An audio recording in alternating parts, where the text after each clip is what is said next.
दोस्तों नमस्कार। दोपहर मेट्रो डिजिटल टीवी के लिए मैं राजेश सिरोठिया।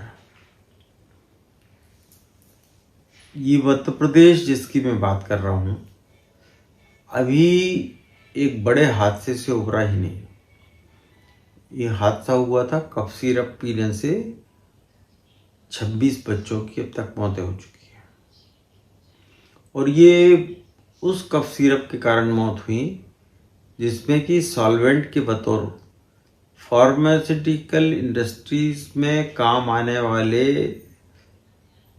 ग्लाइकोल की जगह जो है इंडस्ट्रियल यूज़ का ग्लाइकोल मिला दिया गया जिसने कि उसको जहरीला बना दिया और एक एक करके वहाँ 26 जाने मध्य प्रदेश में जा चुकी।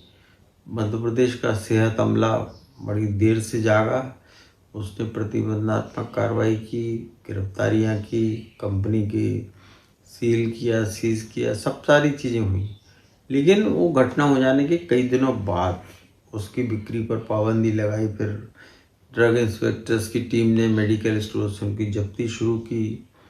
ये सारी चीज़ें हुई लेकिन उसका नतीजा कुछ खास निकला हो या नहीं निकला हो ये अलग बात है। लेकिन इस घटना के चंद दिनों बाद फिर एक नया हादसा हो गया। वो एक दिवाली जो कि काली दिवाली बनकर आई। काली दिवाली यूं बनकर आई कि बच्चों ने दिवाली पर आमतौर पर प्रयुक्त होने वाले पटाखों के साथ ही कार्बाइड गन का इस्तेमाल किया और वो कार्बाइड गन जो है उसमें जो कैल्शियम कार्बाइड जो पानी के साथ मिलके एसिटिलीन बनता है, जिसमें बारूद और माचिस की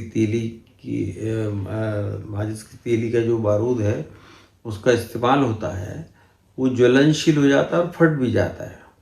और उससे कम से कम मध्य प्रदेश में अब तक कोई सरकार ने आधिकारिक तौर पर जानकारी नहीं दी, लेकिन 300 से ज़्यादा लोग इसमें घायल हुए जिनमें ज़्यादातर बच्चे हैं और कई बच्चों की आंखें चली गई। वो अकेले भोपाल में 160 मामले ऐसे हुए, ग्वालियर में 36 मामले हुए, फिर बाकी सारे शहरों में कहाँ कहाँ कितनी घटनाएं हुई हैं, ये कितनी रिपोर्ट हुई कितनी नहीं रिपोर्ट हुई और मध्य प्रदेश के बाहर भी कितनी हुई होंगी कितनी नहीं होंगी ये अलग बात है। लेकिन ये गन जो है, कार्बाइड गन जो है, एक खिलौने की तरह दिखने वाली गन कितनी रासायनिक बम जैसे साबित हो सकती है, इसका अंदाजा प्रशासन को बहुत देर से लगा। देर से क्यों लगा? दिवाली के 2 दिन पहले ग्वालियर के इंदरगंज थाने में एक कांस्टेबल ने फुटपाथ पर शाहिद अली नाम के लड़के को पकड़ा था जो कि 12 कार्बाइड गन के साथ में उसको विस्फोटक अधिनियम और BNS की धारा 35(3) के तहत उसको खिलाफ नोटिस दिया गया। लेकिन चूंकि 7 साल से कम कारावास का मामला था तो उसकी रिहाई भी हो गई। इसी तरह का एक छोला मंदिर भोपाल के छोला थाना क्षेत्र में भी जो है एक प्रकरण दर्ज हुआ। यानी कि दिवाली के 2 दिन पहले ही ये घटना सामने आ चुकी थी। यानी कि जो दिवाली जैसे सेंसिटिव त्यौहार होते हैं या कोई भी त्यौहार होता है, यहाँ शासन प्रशासन खुफिया तंत्र सजग हो जाता है और कहीं कोई बड़ी घटना ना हो जाए इसको रोकने के लिए वो सक्रिय रहता है, लेकिन वो नहीं जागा और उसका नतीजा सामने आया कि ये सारी चीज़ें हो गई। आप एक मुझे शेर याद आता है राहत इंदौरी का, मरहूम राहत इंदौरी जो आज हमारे बीच में नहीं है। कोरोना काल में उनको भी जीवन को मौत की नींद सुला गया कोरोना। लेकिन उनका एक शेर था कि मेरे महल्ले के बच्चों के खेल है निराले, किसी सिपाही की बंदूक छीन लाया। ये शेर तो बड़ा चर्चित हुआ था उनका ये शेर। लेकिन ये बच्चे के दुस्साहस की कहानी थी। लेकिन यहाँ भारत में अगर हम देखें तो बिहार, यूपी और मध्य प्रदेश के खरगोन जिले में देसी कट्टे बनते हैं। यूपी और बिहार में तो कई सालों तक लालू राज में हमने देखा कि कट्टे सड़कों पर बिकते थे। यूपी में भी ये काम लंबे समय तक चलता आया है। मध्य प्रदेश में जो सिकलीगर समुदाय है वो इस तरह के हथियार बनाने में पारंगत है।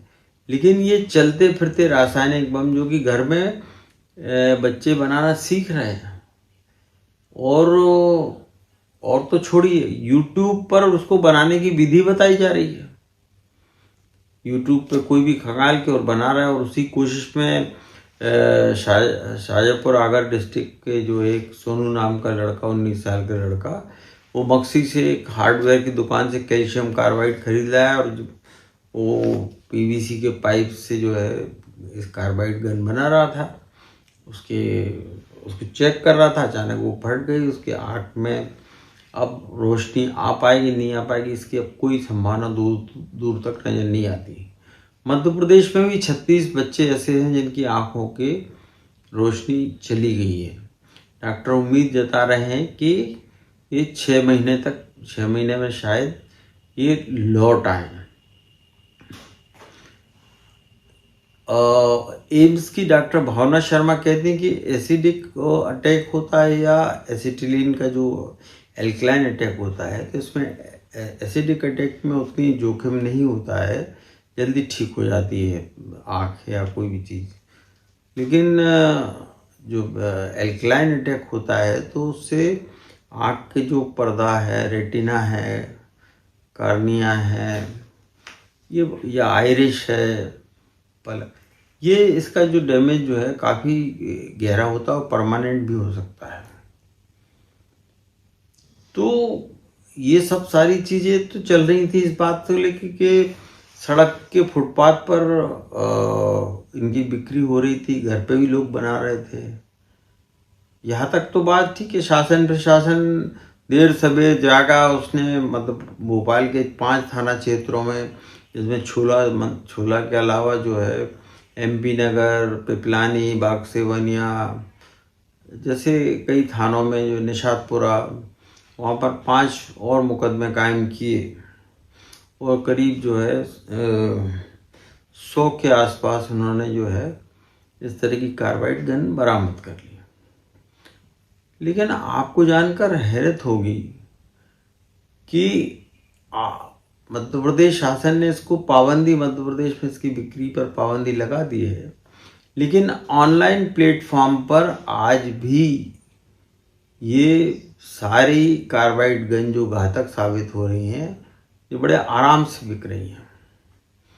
मैंने खुद आज अमेजॉन, फ्लिपकार्ट और यहाँ तक कि ब्लैंकेट जो कि खाने पीने का सामान देती है, वो भी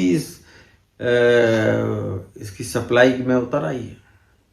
आप ऑर्डर कीजिए और 500 से लेके 300-400 रुपये से लेके 2000 रुपये तक की रेंज की जो है गन उपलब्ध है। ये मैं आपको भी मैंने अमेजॉन पर देखा, तो ये आप देख सकते हैं। इसमें carbide gun PVC, carbide gun for monkey, carbide gun PVC pipe, carbide gun stone 500 gram, carbide gun metal, calcium carbide gun PVC pipe, carbide gun PVC, carbide gun for Diwali. यानी आप समझिए, दिवाली का जो सिर्फ फुटपाथ पे जो काम चलाओ नीम हकीम खतरे जान वाली बात नहीं थी। ये बाकायदा कंपनियां भी बनाकर इसको दे रही हैं, और ये ऑनलाइन प्लेटफॉर्म पर बिक रही हैं, आज भी बिक रही हैं। मध्य प्रदेश शासन की पाबंदी लगाए जाने के बाद भी बिक रही हैं। और भारत सरकार इस मामले में क्या कर रही है? आप पोर्न टीवी के बारे में आप कहते हैं चलो हमने रोक लगा दी, पोर्न मूवीज अब नहीं आते, वीडियो नहीं आते। आप NGT से लेकर जो है प्रदूषण नियंत्रण मंडल और सुप्रीम कोर्ट तक इस बात की बड़ी दुहाई देता है कि पटाखों से प्रदूषण फैलता है, इसलिए इसको जो है बंद कर दिया जाए।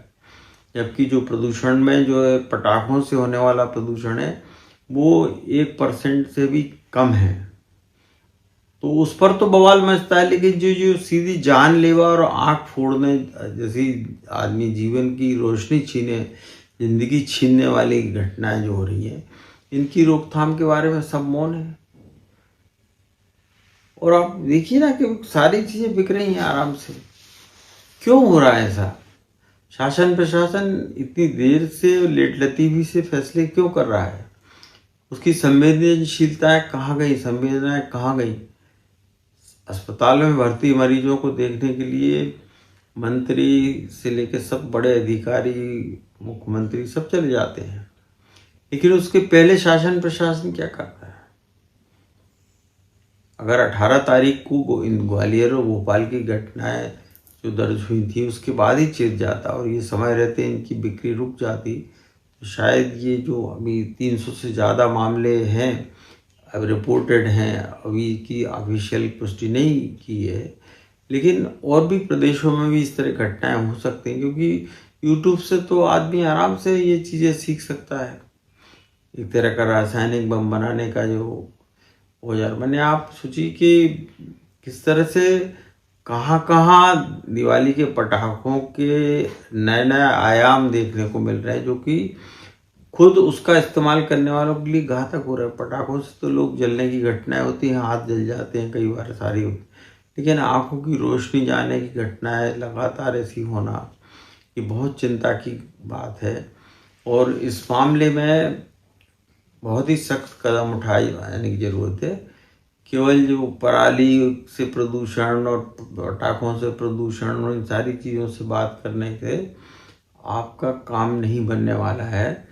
और अगर ये चीज़ें जो है इनको अगर आप ऑनलाइन प्लेटफॉर्म पर भी नहीं रोक पा रहे हैं तो ये बहुत बड़ी नाकामी राज्य शासन की भी कहूँगा मैं और केंद्र सरकार की भी कहूँगा कि, और इन कंपनियों को भी अपने सामाजिक दायित्वों को निभाते हुए इन चीज़ों की इन चीज़ों पर रोक लगाना चाहिए, इनकी बिक्री पर। आप जो है जो हार्डवेयर की दुकान पर आराम से कैल्शियम कार्बाइड मिल जाता है, वो कैसे मिल जाता है? ये सारी चीज़ें बहुत सवाल खड़े हो रहे हैं इन सारी घटनाओं से। इनके ऊपर अब कब क्या होगा, क्या नहीं होगा, कितना होगा? आमतौर पर ये जो पीवीसी जो गन बनाई गई थी, कार्बाइड गन, ये जो खेतों में किसानों के कृषि उपकरण के एक औजार के रूप में है, मैंने एग्रीकल्चर इनपुट के तरह यूज़ होता है, जिसमें कि खेतों में जंगली सुअर घुस आते हैं, बंदर नुकसान पहुंचाते, तो उनको डराने के लिए वो पटाखे की विस्फोट की आवाज़ की जाती है इनके जरिए। लेकिन ये दिवाली पर लोग इसको अपना इस्तेमाल करने लगे, ये तो सरकार के लिए भी चिंता की बात है, समाज के लिए भी चिंता की बात है, और उन लोगों के लिए भी है जो कि दिवाली पर पटाखे चलाते हैं, कि वो देखें इस बात को कि उनके घर के बच्चे कहीं इस तरह की गन्स का इस्तेमाल तो नहीं कर रहे हैं, घर तो नहीं बना रहे हैं, या ये फुटपाथों पर जो बिक रहे हैं उन पर तो आपने रोक लगा दी, ऑनलाइन को कौन रोक लगाएगा? और ये ऑनलाइन कंपनियां क्या अपनी जिम्मेदारियां ऑन करेंगी? इस बात को जिम्मेदारी लेंगी क्या इसको? और नहीं लेंगे तो सरकार क्या एक्शन करेगी? सिर्फ विस्फोटक अधिनियम के तहत कार्रवाई कर देना या नॉन बेलेबल ऑफेंस दर्ज कर देना भारतीय न्याय संहिता के तहत, तो ऐसा फिर कौन सा सख्त कानून भारतीय न्याय संहिता में बना है जो इन चीज़ों की रोकथाम नहीं कर पा रहा है? मित्रों, ये बहुत चिंताजनक मामले हैं, और सबसे चौंकाने वाली बात यह है कि इस घटना में मध्य प्रदेश शासन ने रोक लगाने के बावजूद भी आज भी आप ऑनलाइन शॉपिंग के जरिए अमेजॉन, फ्लिपकार्ट और ब्लिंकिट, ये 3 का तो मैंने खुद इसको ऑनलाइन पर इसकी तलाश की, तो हमें बहुत सारे ऑप्शन मिल गए कि आप कुछ भी खरीदिए, घर बैठे आपके घर आ जाएगा ये 2-3 दिन के अंदर। तो इस पर कब जागेंगे और क्या एक्शन लेंगे कि पाबंदी लगने के बावजूद भी इनकी बिक्री आप ऑनलाइन कैसे कर सकते हैं?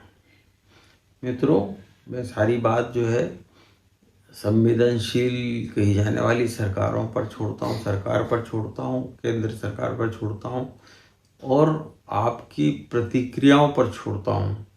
कि जब तक आप नहीं जागेंगे, आप नहीं चेतेंगे, अपनी प्रतिक्रियाएं नहीं देंगे, आप इसको जो बात मैं आपके सामने कह रहा हूँ उसको आप शेयर नहीं करेंगे, लोगों को जागरूक नहीं बनाएंगे, और तब तक इससे बात नहीं बनने वाली। मित्रों, इस अंक में इतना ही, क्योंकि बहुत दुखद हादसे एक महीने में मध्य प्रदेश ने 2 झेले हैं, जिनमें 26 बच्चों की मौत हुई कफ सिरप से, और ये दिवाली पर जो है कितने घर परिवारों के लिए काली दिवाली साबित हुई। इस अंक में सिर्फ इतना ही। आगे किसी फिर मुद्दे पर हम आपके सामने रूबरू होंगे, लेकिन ये सामाजिक सरोकार से जुड़ा विषय है, इसके बारे में लोगों में जन चेतना की भी ज़रूरत है। केवल शासन, प्रशासन और पुलिस के भरोसे ही छोड़कर हम जो है अपनी जिम्मेदारियों और दायित्वों से मुक्त नहीं हो सकते। बस इन्हीं शब्दों के साथ में आप फिर करिए इंतज़ार, किसी अन्य मुद्दे पर हम आपसे रूबरू होंगे। नमस्कार।